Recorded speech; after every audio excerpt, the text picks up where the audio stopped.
Hey guys, this is Jamie with Homeschool Story. This is just a really quick clip I made of my current work boxes on my phone, so I hope you enjoy and get some ideas. Okay, so let's take a look inside my work boxes. Now, this is what I use for work boxes right now.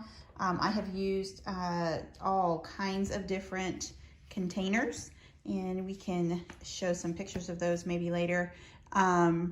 Of what else you can use, but this is kind of fun, and this is just a rolly cart I got at Michael's. Actually, I don't know where this one came from, but we have another one that we bought at Michael's that has like all kinds of bright colors. But since this one is usually out in my main portion of my house, I liked the grays and the blacks. So we are going, okay, Mabel, there's our dog. Okay, so this one is set up for a kindergarten student. This is my son Gabe, but it'll still give you an idea of how you can set up your work boxes. I use the top portion for things that are just too big to put in the drawers. So we have our Matthew C blocks here. We have our All About Reading card box here. We have, this is a geography map for classical conversations, and I have a little whiteboard, kind of a small whiteboard here. So these are just things that I want at my fingertips that are too big to put in the drawers. The first drawer is kind of our just extra stuff that we'll always need. One of the things, like I said about workboxes, is to have everything that you possibly could need ready to go. You don't want to have to be getting up, especially if you have more than one kid at home, looking for crayons or scissors in the middle of the day. So we've got scissors and glue and crayons and different whiteboard markers and an eraser and some pencils. These are regular markers. These are the smelly kind. He likes these, like, you know, scents, so that's kind of fun. So whatever each of the kid needs, they need to have in their own workbox system ready to go. The next drawer and all the way down have little Velcro circles on them. Again, you don't have to get all fancy, but this is great, and just do it one time and it's ready to go. And then I made little Velcro numbers that I've laminated, and we have a chart. So I'm gonna give some more information about this chart later, so this video isn't quite so long, but just know that this is just a way for the kids to visualize when their day is done. I do not use all 9 every day for my 5-year-old. So this right now is set up for a day, so you can see that number 5, 7, 8, 9 are not being used today. But this is in the first box, so he gets that out and he knows, and we usually just set that down on his desk. Box number 1 we do every day. This is kind of like our morning routine stuff. This is our foundations, classical conversations foundations guide that we do our memory work. These are the memory work cards that I sell on my blog in our store, and this basically helps if you're doing memory work. Then CC day is your day 1, and then each of these days are what to review each day, so that throughout the year you have a good cycling through of new memory work and review work.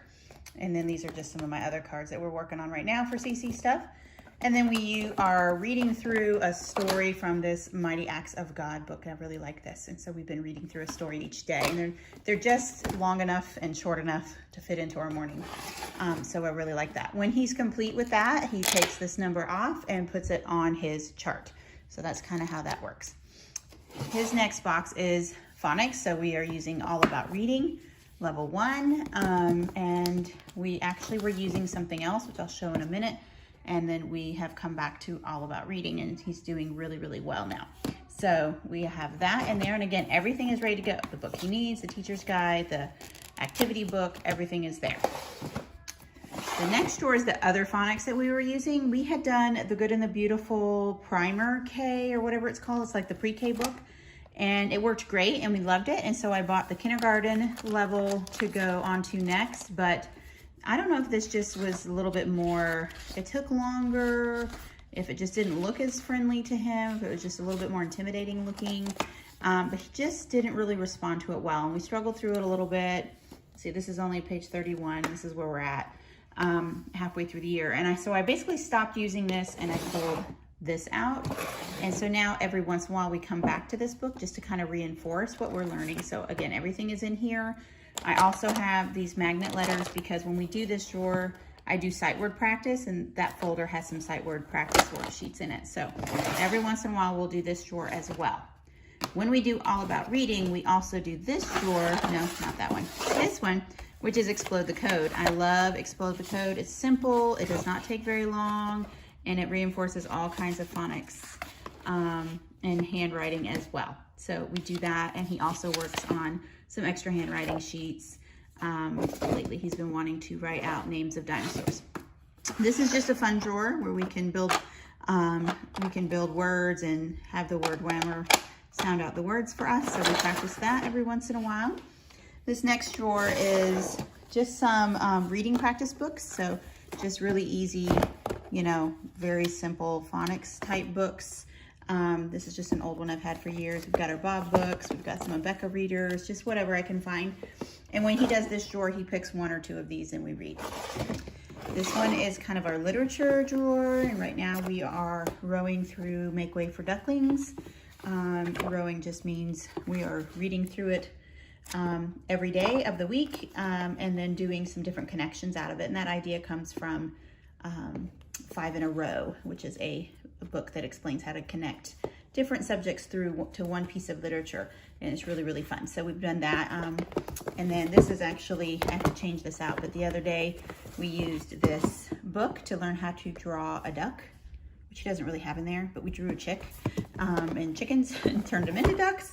And then he used his journal, and we just started doing this, and he drew these here. These are the 8 chicks and the road, and the duck is trying to cross the road. And then he told me what his favorite part was, and I wrote it for him. But eventually we'll be doing his own writing there. So that's the literature drawer. The last drawer is the other math program that we were using, which is this one, which he's actually done with part 1 book. Well, I think there's 2 lessons left. And this is everything that we need for good and beautiful kindergarten math. I really do like this curriculum, but we did get halfway through the curriculum and he was still kind of struggling with his ideas of place value, and I just knew he needed some more practice with that. And that is why we got out our Math You See. So we're doing a little bit of both. So I will alternate between those. And so that's why I wanted all 10 drawers used, but we don't do all 9 academic drawers every day. You'll also notice that my drawers don't really include a whole lot of fun items, which are great ways to use workboxes, where if I wanted to use all 9 every single day, I might do, you know, our morning work and maybe our math, and then this might be a box that has some sort of fun activity for him to do, some puzzles or tanagrams or something like that. And then he goes and does some phonics and some handwriting, and then maybe this box, which is a little bit more fun, and then he does something else, and maybe one of these boxes also has a snack in it for him, or a timer, and he can take a 20-minute break.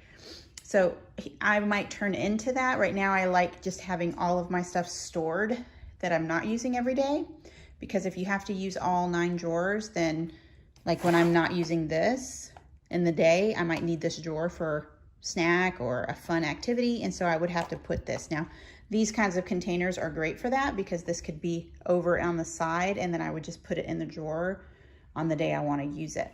But for right now, because he's only 5 and we're only basically concentrating on the 3 R's, I just leave it all in there as storage, and I just use and mark which bins we're using that day and leave the rest there until the next time we use it. And when he's done, and he has the whole rest of the day to play. So there you go. Those are our work boxes.